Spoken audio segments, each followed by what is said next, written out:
Bismillahirrahmanirrahim. Assalamualaikum warahmatullahi wabarakatuh. Perkenalkan, nama saya Nur Rahmawati dari Magister Ekonomi Syariah. Ingin mempresentasikan makalah dengan judul Peluang dan Tantangan Fintech Syariah di Era Disrupsi. Makalah ini memenuhi tugas mata kuliah Lembaga Keuangan Islam oleh dosen pengampu Dr. Haji Ahmad Ali Arifin MM.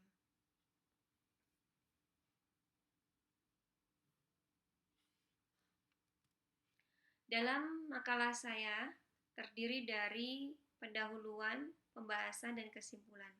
Dalam pembahasan terdiri dari beberapa bagian. Yang pertama, pengertian fintech syariah dan fintech secara umum. Kemudian fungsi dan manfaat fintech syariah, perkembangan fintech syariah di Indonesia, disruption theory atau suatu perjalanan inovatif, persaingan model bisnis di era disrupsi, peluang dan tantangan fintech syariah di era disrupsi, dan yang terakhir adalah sebuah contoh kasus akad murabahah dalam skema peer-to-peer lending syariah pada PT Dana Syariah Indonesia. Teknologi digital merupakan terobosan serta inovasi baru dalam seluruh kegiatan ekonomi. Hal tersebut dapat mempengaruhi sektor perdagangan, pertanian, secara khusus pada sektor keuangan.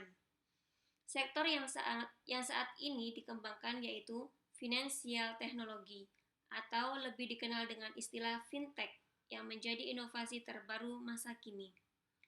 Dengan kehadiran fintech syariah mampu memberikan kemudahan bagi masyarakat dalam melaksanakan transaksi ekonomi dengan baik sesuai dengan prinsip-prinsip syariah dibanding dengan fintech konvensional yang memberikan citra yang kurang baik dan stigma negatif tentang pelaksanaan fintech yang terjadi di masyarakat pada era disrupsi.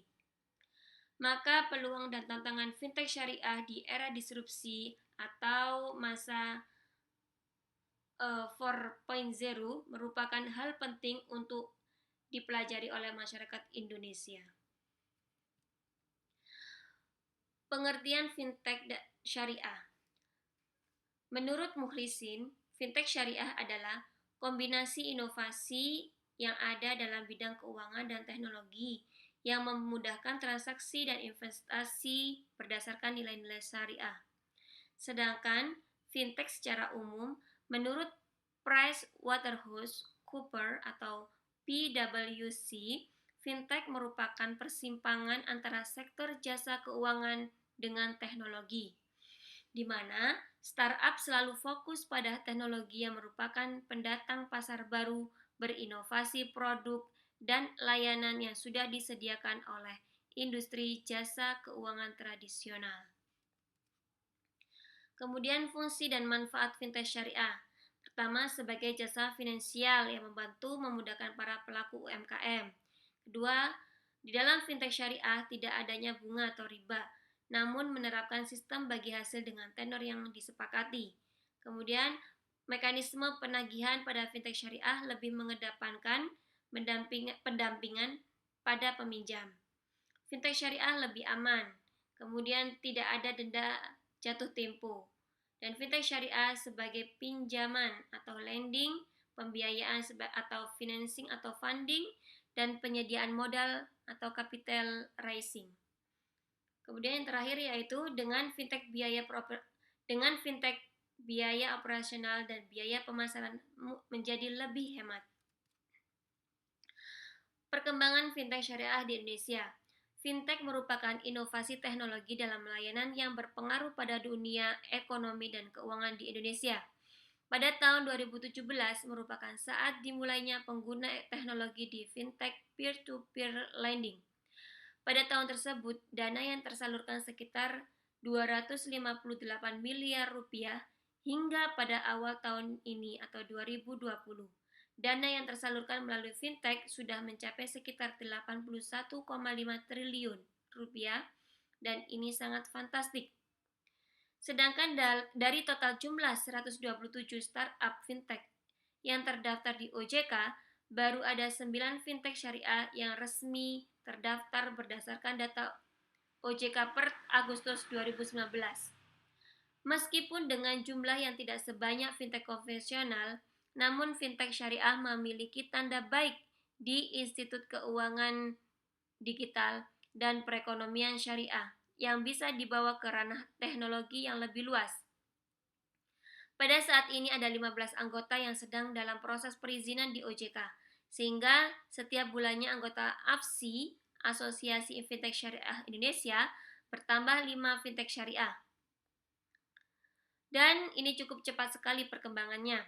Dan di antara 9 fintech syariah yang resmi terdaftar di OJK adalah Amanah, Alami Syariah, Investri Syariah, Dana Syariah, Danako Syariah, Koswa, Duha Syariah, Syarfi, dan Bisalam. Disruption Theory, suatu perjalanan inovatif. Menurut Profesor Schwab, dunia mengalami 4 revolusi industri. Revolusi industri 1.0 ditandai dengan penemuan mesin uap untuk mendukung mesin produksi kereta api dan kapal layar. Pada awal abad 19 telah menandai lahirnya revolusi industri 2.0. Energi listrik mendorong para ilmuwan untuk menemukan berbagai teknologi lainnya, seperti lampu, mesin telegraf, dan teknologi ban berjalan. Kemudian pada awal abad 20 telah melahirkan teknologi informasi dan proses produksi yang dikendalikan secara otomatis. Mesin industri tidak lagi dikendalikan oleh tenaga manusia, tetapi menggunakan Programmable Logic Controller atau PLC atau sistem otomatisasi berbasis komputer. Namun dampaknya biaya produksi menjadi semakin murah. Dan kemudian revolusi industri yang terkini atau generasi keempat mendorong sistem otomatisasi di dalam semua proses aktivitas. Teknologi internet yang semakin masif tidak hanya menghubungkan jutaan manusia di seluruh dunia, tetapi juga telah menjadi basis bagi transaksi perdagangan dan transportasi secara online. Persaingan model bisnis di era disrupsi. Banyak sekali persaingan model bisnis di era disrupsi. Ada yang melakukan persaingan dengan sehat, ada juga yang melakukan dengan tindakan yang tidak suportif.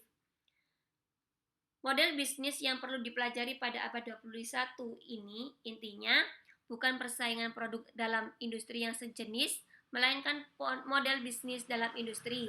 Kemudian model bisnis yang merevolusi industri sehingga para pelaku usaha atau incumbent mendapatkan uang dengan cara-cara yang baru.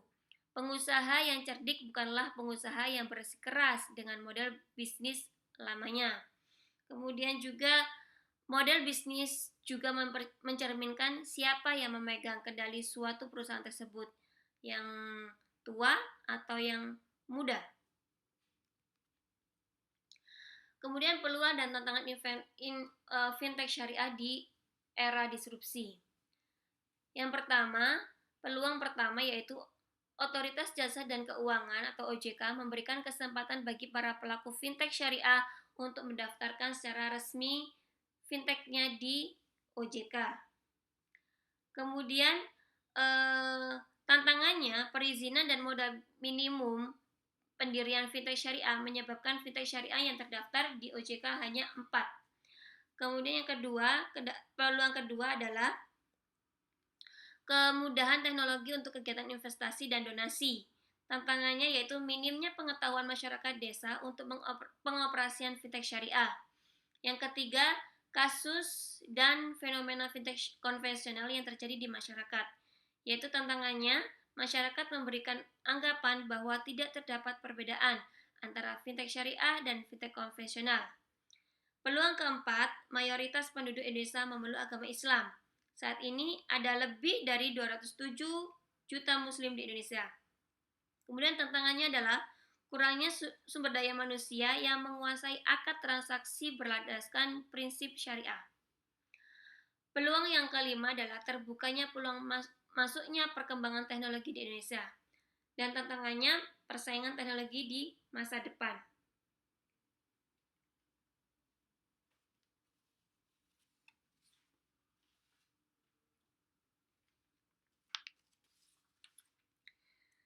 Dan ini semua adalah berdasarkan hasil penelitian dari poin 5 peluang dan 5 tantangan fintech syariah di Indonesia.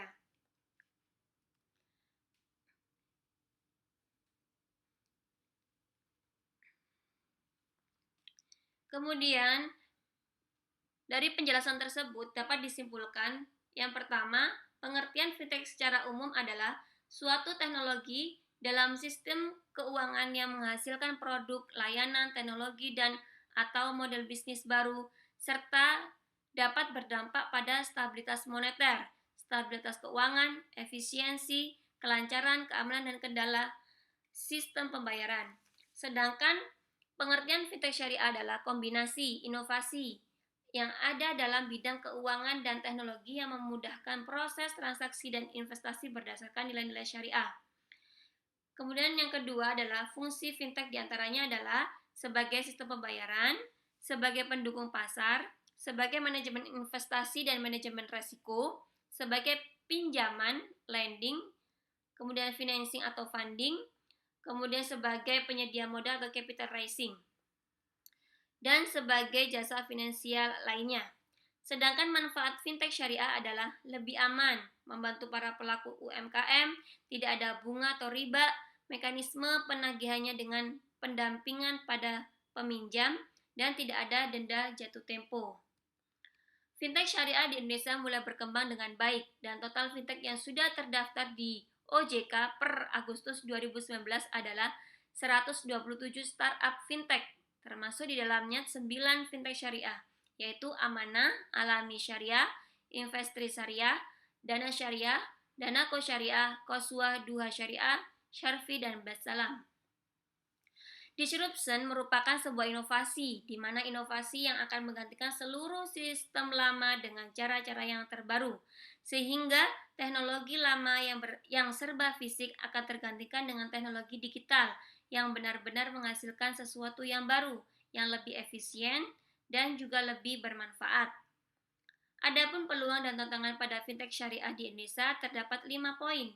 Di antaranya, OJK memberikan kesempatan kepada para pelaku fintech syariah untuk mendaftarkan secara resmi di OJK. Namun perizinan dan modal minimum yang menyebabkan fintech syariah masih kecil untuk terdaftar di OJK. Kemudian, teknologi yang memudahkan untuk berinvestasi dan donasi. Namun di sisi lain, minimnya pengetahuan masyarakat desa untuk mengoperasikan fintech syariah. Kemudian, adanya kasus dan fenomena fintech konvensional yang terjadi di masyarakat dengan cara penagihan yang kasar dan nilai bunga yang tinggi sehingga mereka sulit untuk membayar. Namun, di saat bersamaan dengan munculnya fenomena dan stigma negatif tersebut mengakibatkan masyarakat memberikan anggapan bahwa tidak terdapat perbedaan antara fintech syariah dan fintech konvensional. Kemudian, sebagian mayoritas penduduk Indonesia seorang muslim atau memeluk agama Islam. Akan tetapi kurangnya SDM mereka untuk menguasai akad transaksi yang berlandaskan prinsip syariah.